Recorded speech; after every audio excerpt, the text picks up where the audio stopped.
Bonjour à tous et bienvenue dans cette deuxième vidéo. Oui, parce que je le précise, si tu as cette vidéo, il faut d'abord que tu aies vu la première vidéo.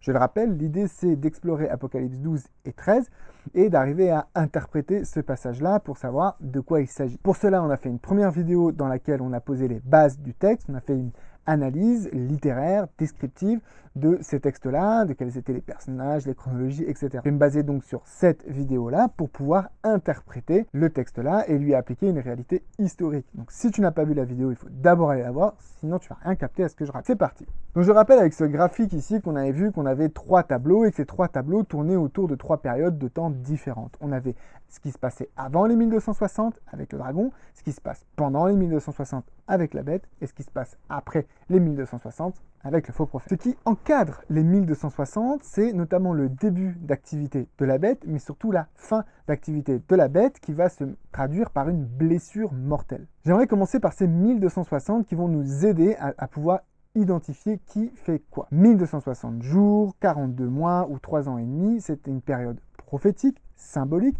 qui, dans la réalité, qui représente 1260 années. Qu'est-ce qui me permet de le dire? Pour ça, je t'invite à aller regarder cette vidéo que j'ai faite sur le Messie, sur le chapitre 9 de Daniel, dans lequel on voit qu'il y a une histoire de 70 semaines entre le moment de l'annonce de la reconstruction de Jérusalem et la venue de Jésus-Christ. Pour que ces 70 semaines collent dans le temps, il faut considérer ces semaines comme des semaines d'année. C'est-à-dire qu'une semaine, c'est 7 jours, un jour pour une année, ça donne que 7 jours donnent 7 années. Et il y a donc effectivement à peu près 490 ans entre l'annonce de la reconstruction de Jérusalem et la venue de Jésus-Christ. C'est ce qu'on appelle le principe jour-année, c'est-à-dire qu'un jour prophétique, symbolique, correspond à une année réelle. Alors, il ne vient pas de nulle part, ce principe de jour-année, il vient de 2 versets bibliques, notamment Nombre chapitre 14, mais aussi Ézéchiel chapitre 6, dans lesquels Dieu dit exactement cette phrase-là, je te donne un jour pour une année. C'est-à-dire que le prophète ou le peuple va vivre quelque chose pendant une journée, mais cette journée va être reportée dans la réalité à une année. Donc lorsqu'on a 1260 jours dans la prophétie, ce sont 1260 années. Si tu as un problème avec ce principe de jour-année, tu as un problème avec Jésus-Christ. Car comme je l'ai dit au début, dans Daniel chapitre 9, nous sommes obligés d'utiliser ce principe-là de un jour pour une année pour faire coïncider 70 semaines avec l'annonce du début de la reconstruction de Jérusalem et la venue de Jésus-Christ. Donc notre période de 1260 que l'on avait avec ce qui se passe avant, pendant et après, elle dure plus d'un millénaire. Ça veut dire que les personnages que l'on va essayer d'identifier doivent pouvoir s'inscrire dans ces périodes-là, notamment le deuxième tableau qui concerne la bête, car je le rappelle que ces 1260 années concernent le temps d'action de la bête, donc de cette entité.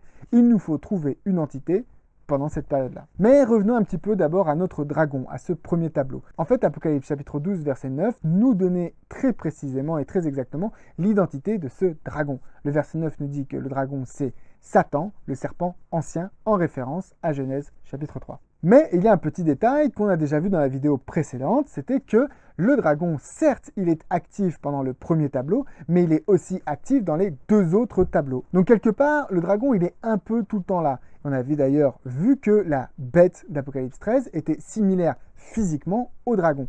Donc voilà, le dragon est toujours là. Donc le dragon, c'est Satan, mais ça ne nous dit pas exactement qui est ce dragon au moment d'Apocalypse chapitre 12. Parce que je le rappelle, dans Apocalypse chapitre 12, il y a un événement précis. Il y a une confrontation entre le dragon et un enfant qui va être sauvé miraculeusement dans le ciel et le dragon va se tourner vers la femme. En fait, ce qu'il faut comprendre ici, c'est que à ce moment-là, dans Apocalypse chapitre 12, le dragon, c'est l'Empire romain. Attends, je m'explique. On voit clairement dans Apocalypse chapitre 12 qu'il est question de Jésus-Christ. Déjà avec ce parallèle avec Genèse chapitre 3, entre la descendance de la femme et la descendance du dragon qui s'affrontent, on voit bien qu'il y a un rapport avec Jésus-Christ, mais en plus cet enfant qui est élevé au ciel et qui est protégé, qui naît d'une femme, on voit clairement la figure de Jésus-Christ qui est exprimée là. Dans ce cas-là, cette femme, c'est quoi? Il faut savoir que dans les prophéties en général, et c'est particulièrement vrai dans l'Apocalypse, une femme est le symbole d'une église. On va retrouver ce symbole-là à travers l'épouse dans Apocalypse chapitre 19, et on sait que d'après Paul, l'épouse de Christ, c'est l'église. Vous allez me dire, oui, mais Jésus, il est pas né de l'église chrétienne. Oui, mais c'est parce qu'il faut que vous sortiez cette idée que l'Église, c'est le christianisme. Le terme qui est utilisé, c'est Ecclésia. On le trouve dans la Septante, dans l'Ancien Testament, pour parler de l'Assemblée d'Israël. Et Paul dira que les chrétiens sont l'Israël de Dieu. En fait, il faut comprendre que le peuple juif, le peuple de Dieu, le peuple d'Israël, c'est l'Église de Dieu, même dans l'Ancien Testament. Ce terme-là de Église, en grec Ecclésia, apparaît dans l'Ancien Testament à travers sa version grecque. Donc oui, Jésus est bien né de l'Église, car il est né du peuple d'Israël. C'est pour ça qu'il se fait nommer le Fils de l'homme. Donc Apocalypse chapitre 12 nous raconte en fait précisément la période pendant laquelle l'Empire romain va faire tuer Jésus-Christ à travers la croix. Mais Jésus-Christ va survivre quelque part à cette attaque-là et va monter au ciel. C'est l'épisode de l'ascension. Ne pouvant plus s'attaquer à l'enfant, le dragon va se tourner vers la femme et vers le reste de sa postérité. Souvenez-vous, Apocalypse chapitre 12, verset 17. Or, on sait très bien dans l'histoire, et vous pouvez relire le livre des Actes, mais aussi vous intéresser à l'histoire de l'Église en général, l'Empire romain va férocement persécuter l'Église de Dieu. Donc, au chapitre 12, notre première entité qui est le dragon, c'est l'Empire romain. Certes, c'est Satan qui va pousser l'Empire romain à faire ce qu'il va faire, mais l'entité de ce moment-là où Satan agit, où Satan est actif, c'est l'Empire romain. Passons au deuxième tableau maintenant. Je vous rappelle que pour pouvoir définir quelle est l'entité de ce deuxième tableau, de cette bête d'Apocalypse 13, il nous faut utiliser Daniel chapitre 7. Donc je reviens un petit peu sur Daniel chapitre 7, que je le rappelle, Daniel chapitre 7, c'est une vision de Daniel où il voit une série d'animaux qui sont appelés des royaumes. Et grâce à Daniel 2, 7 et 8 mis en parallèle, on peut exactement dire quels sont ces royaumes. On sait que le premier royaume c'est Babylone, puis ensuite viennent les Mèdes et les Perses, ensuite viennent les Grecs. Par logique historique et ainsi que par logique descriptive, on a l'Empire romain qui arrive et on a sur l'Empire romain, dans Daniel chapitre 7, 10 cornes qui représentent en fait tout simplement les pays européens.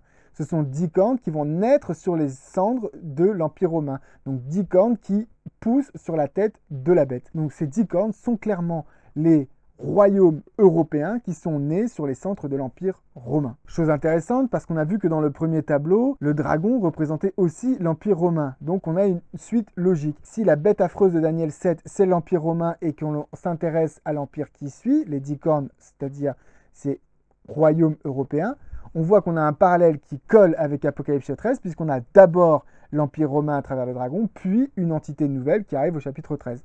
Ça fonctionne encore une fois. Donc on a besoin de trouver une entité qui va naître dans le contexte des royaumes d'Europe, puisque ce sont ces 10 cornes et qu'on cherche la petite corne qui vient. Donc ça va être aussi une notion de roi ou de royaume, mais qui est quand même différent, qui a une notion religieuse, puisqu'il est question de blasphémer Dieu, de rechercher l'adoration pour soi, d'être contre le Très-Haut, de s'asseoir sur le trône du Très-Haut, et qui va de surcroît persécuter tous ceux qui ne sont pas d'accord avec sa théologie et sa doctrine. En plus de tout ça, cette entité doit durer sur plus d'un millénaire. Je vous le donne en mille. Ici, on a ce que l'on va appeler l'Église chrétienne du Moyen-Âge. Alors vous allez trouver tout un tas de personnes qui vont dire c'est la papauté, c'est le pape, etc. Moi, je préfère dire que c'est l'Église chrétienne du Moyen-Âge pour deux raisons. La première, c'est que en même temps, il n'y avait pas beaucoup d'églises chrétiennes à cette époque-là et que le christianisme a beaucoup évolué entre le 6e siècle et le 19e siècle. Ensuite, je préfère dire que c'est l'église chrétienne parce que quelque part, l'Apocalypse est en train de nous remettre en question. Il est en train de nous dire que l'église chrétienne s'est détournée de sa mission et de son activité pour finir par devenir une bête. Souvenez-vous ce que Paul nous disait dans l'épître aux Thessaloniciens.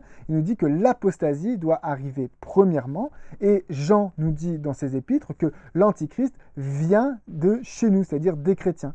Donc cette bête d'Apocalypse 13 n'est rien d'autre que le christianisme qui s'est détourné de sa mission au point de persécuter les fidèles de Dieu. Pourquoi ? Parce qu'à travers cette église chrétienne, on a bien une entité qui est née dans le contexte européen, qui a duré pour plus d'un millénaire, qui a un aspect religieux et qui, à certaines périodes, a persécuté les fidèles. On peut penser aux Vaudois, aux Huguenots, à la Réforme, même à tout un tas de personnages qui, dans l'histoire, se sont opposés au Vatican. Donc la question qui se pose, c'est quelles sont exactement ces bornes de ces 1260. En fait, on sait qu'en 1798, les armées de Napoléon sont arrivées au Vatican, ils ont fait déposer le pape de son trône, ils l'ont emprisonné dans son propre royaume, et l'ont dépouillé de toutes ses autorités. Ça a été un coup d'arrêt assez violent que l'on pourrait assimiler à une blessure mortelle. Si on remonte 1260 en arrière, on arrive dans les alentours de 538 après Jésus-Christ. Et ce qui est intéressant, c'est que dans cette période-là, cette année-là, les années un peu avant et les années un peu après, c'est à ce moment-là où s'est précisément construit la primauté papale. C'est-à-dire que jusqu'à ces années-là, il y avait des évêques qui avaient certes pris une autorité qui est déjà au-delà de ce que la Bible leur donne comme autorité, mais il y avait des évêques qui étaient plus ou moins égaux entre eux. Il n'y avait pas un évêque au-dessus des autres. Mais dans ces années-là, vers le 6e siècle, il y a l'évêque de Rome qui a commencé à demander une primauté particulière sur tous les autres évêques, et il a fini par l'obtenir grâce notamment au soutien de puissances locales ainsi que de Justinien, l'empereur romain d'Orient. Alors, c'est pas parce qu'à cette époque-là, il a eu ces droits-là que c'est passé comme une lettre à la poste. Il y a eu plein d'autres problèmes jusqu'à notamment, par exemple, le schisme avec l'Église orthodoxe, mais aussi plus tard avec la Réforme. Mais on peut retenir que c'est dans ces mêmes périodes-là, le 6e siècle et le 18e siècle, qu'il y a eu une activité d'une église chrétienne apostate, avec à la tête de cette église une institution que l'on va appeler la papauté, ou le système papal. Donc dans le contexte européen, pendant une durée de plus d'un millénaire, une religion, une institution religieuse qui va mélanger pouvoir religieux et pouvoir civique, va régner sur un territoire mondial. Donc je récapitule, Apocalypse chapitre 12, premier tableau, on a l'Empire romain qui essaie de faire tuer Jésus-Christ, puis qui va persécuter les premiers chrétiens. Deuxième tableau, on a cette fois-ci un empire chrétien du Moyen-Âge, catholique, basé sur un système papal, qui va naître sur les cendres de l'Empire romain, dans ce contexte européen, et qui va pendant plus d'un millénaire avoir cette autorité à la fois spirituelle mais aussi civile, et parfois persécuter ceux qui ne sont pas d'accord avec ces doctrines. Maintenant reste donc notre troisième tableau avec notre faux prophète. Qui est-il? Je vous rappelle que pour pouvoir interpréter qui est cet acteur-là, qui est cette entité-là, il nous faut trouver une entité qui est différente de la précédente. Puisque, je vous le rappelle, la bête sort de la mer et qu'elle ressemble physiquement au dragon, alors que cette fois-ci, le faux prophète sort de la terre et qu'il ne ressemble pas au dragon. Même s'il parle comme un dragon, physiquement, il ne ressemble pas comme un dragon. En l'occurrence, cette entité doit être religieuse et chrétienne, ou plutôt chrétienne, puisqu'elle ressemble à un agneau. Or, l'agneau, je le rappelle, c'est une figure de Christ dans l'Apocalypse, donc elle ressemble à un agneau. Elle ne ressemble pas au dragon, elle ressemble à un agneau. En plus de ça, donc cette entité doit naître dans le courant du 18e, 19e siècle, puisqu'on est à la fin de l'activité de la bête. C'est pas en Europe, c'est chrétien, et c'est autour du 18e siècle. Mes amis, on est en train de parler des États-Unis d'Amérique. Alors, exactement sur ce que c'est, je ne sais pas, parce que je pense que c'est encore à venir. Mais ce que je sais, c'est que ce faux prophète agira sur le territoire américain. Effectivement, le territoire américain, déjà, ce n'est pas en Europe, mais en plus de ça, le territoire américain s'est construit dans le courant du 19e siècle, donc après ces 1260, en opposition à l'Europe. En Europe, il y avait eu des persécutions religieuses, et on sait que beaucoup de ceux qui ont colonisé les États-Unis au début étaient des gens qui fuyaient l'Europe pour tout un tas de raisons, notamment les questions de liberté religieuse. Et donc on sait que au début, les États-Unis se sont construits sur une identité chrétienne, même si ça n'a pas été simple et que ce serait assez discutable comme affirmation, mais on sait qu'aujourd'hui, les États-Unis sont encore les marqueurs d'une identité chrétienne, évangélique et protestante. Donc je pense que dans Apocalypse 13, tout n'est pas encore réalisé, mais ce que je comprends de l'Apocalypse 13, c'est qu'il y a une entité, le faux prophète, qui va en fait manipuler, séduire les habitants de la Terre, c'est-à-dire qu'un groupe de personnes va se retrouver séduit par une entité spirituelle religieuse, donc j'imagine peut-être un groupe politico-religieux, un groupe politique, peut-être un groupe de députés ou de parlementaires, mais inspiré par des questions religieuses, voire ecclésiastiques, et qui va influencer la population, les habitants de la Terre, on est donc sur un mouvement démocratique, afin qu'ils mettent en place une image de la bête. Chose à noter, c'est que l'image de la bête parle, et quand l'image de la bête parle, il y a une pression qui est faite pour que ceux qui ne font pas ce que la bête leur demande soient tués d'une part, mais aussi privés d'activités socio-économiques. Donc quand l'image de la bête parle, moi je comprends ici qu'elle va établir des lois. Pourquoi je dis ça? Parce que ce qu'elle dit fait pression sur une population pour être tuée ou mise à l'écart de la société. Il est donc question ici de lois, pour moi, qui vont autoriser ou interdire, notamment, je pense, une doctrine, une croyance particulière. Donc, pour moi, dans Apocalypse chapitre 13, ce faux prophète est un organisme politico-religieux, plutôt d'ordre protestant, peut-être évangélique, qui va faire pression sur la population, il y a un mouvement démocratique afin que les habitants de la Terre, donc le peuple, mettent en place un système légal qui sera basé sur des intentions religieuses, mais qui va en fait au final permettre à la bête de revenir. Donc ça veut dire aussi que cette législation va être liée à la bête, puisque c'est ça l'objectif, c'est la guérison de la bête. Donc ce sont des législations d'ordre religieux qui favoriseront la bête, donc ce système chrétien apostats du Moyen-Âge qui favoriseront la bête, ce système papal, à revenir sur le devant de la scène avec cette même autorité civile et religieuse qui a été perdue à la fin du XVIIIe siècle. Voilà donc, je vous résume l'interprétation que je fais d'Apocalypse 12 et 13.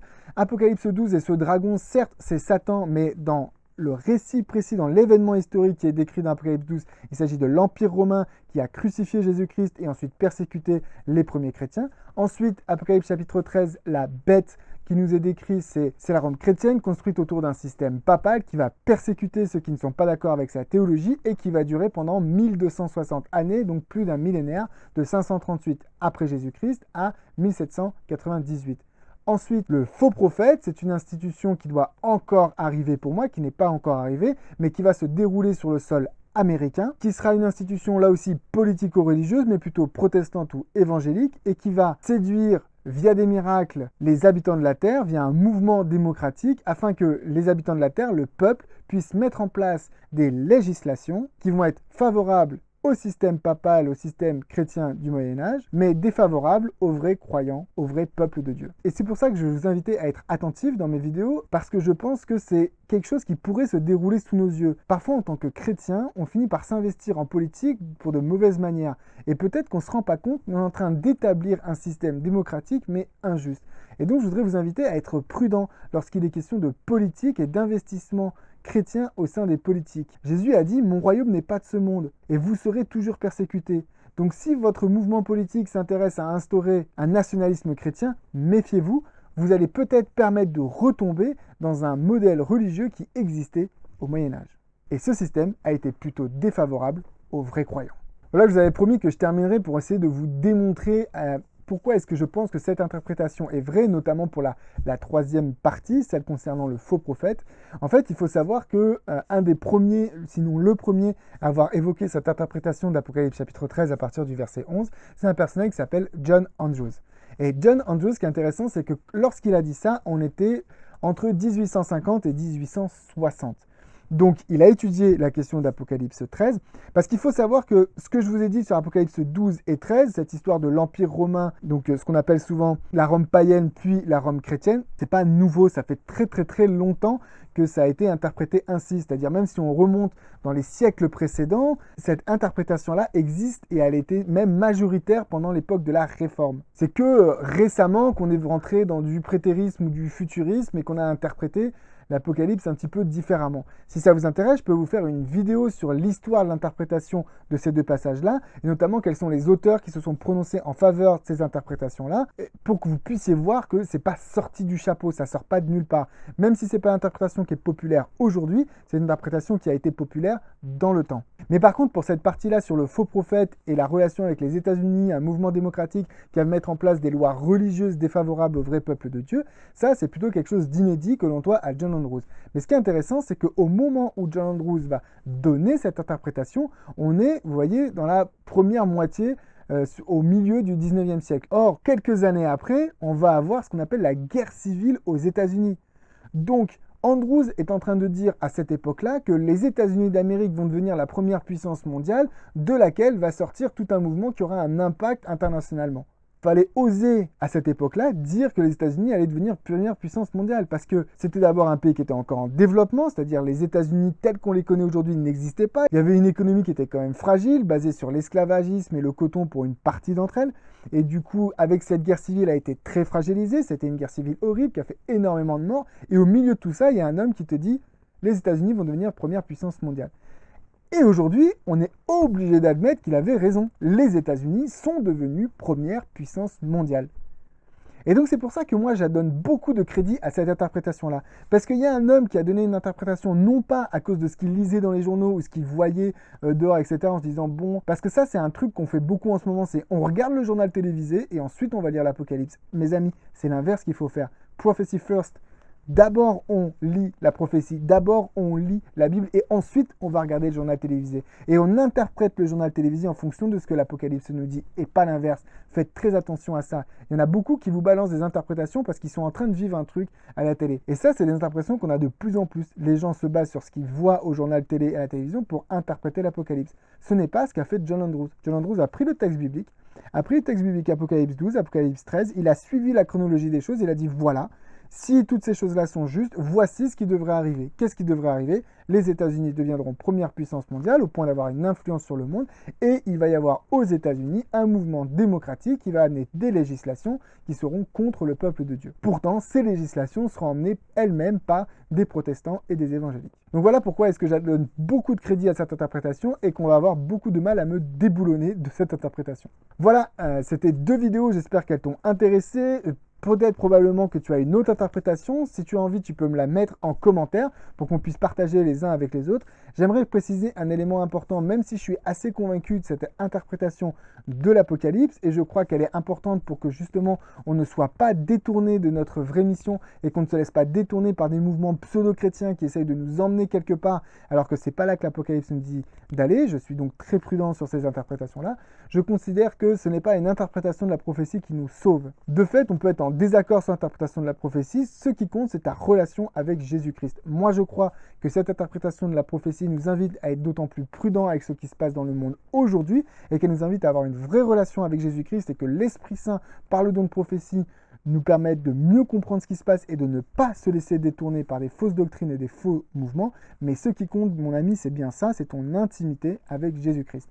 Donc n'hésite pas à partager en commentaire ta compréhension de l'Apocalypse, ce que tu connais, ce que tu crois, et qu'on puisse continuer à discuter ensemble. Vous connaissez la chanson Un pouce bleu pour me soutenir. Vous pouvez aussi me soutenir financièrement si ça vous intéresse. Vous trouverez en description tous les détails. Merci à tous les tipeurs. Ça me fait vraiment chaud au cœur à chaque fois que je reçois votre soutien et votre aide, et je vous le dis vraiment, ça m'aide beaucoup. Vous pouvez aussi me suivre sur Instagram, sur lequel je vais essayer de tenir un petit peu une suite par rapport à ces vidéos, parce que je pense que ça va quand même poser pas mal de questions, et donc je vais être disponible pour pouvoir répondre à ces questions-là. C'est aussi le moment de t'abonner, parce qu'il y a d'autres vidéos qui vont arriver sur des thèmes tout aussi chauds et même un peu brûlants, mais j'ai déjà prévu de faire une petite micro-série là-dessus. Donc abonne-toi pour ne louper aucune nouvelle vidéo. Et sinon, encore une fois, pensez bien à aller vérifier tout ce que je vous raconte à travers vos Bibles et dans la prière. Et je vous invite vraiment à vous lancer le défi de demander à l'Esprit Saint si l'interprétation que je vous ai donnée, elle est la bonne ou pas. Et vraiment de vous laisser guider, car n'oubliez pas que l'apôtre Pierre nous dit que l'interprétation de la prophétie n'est pas le fait d'un seul homme, mais c'est poussé par l'Esprit Saint que l'on peut comprendre ces choses-là. Sur ce les amis, à très bientôt et soyez bénis.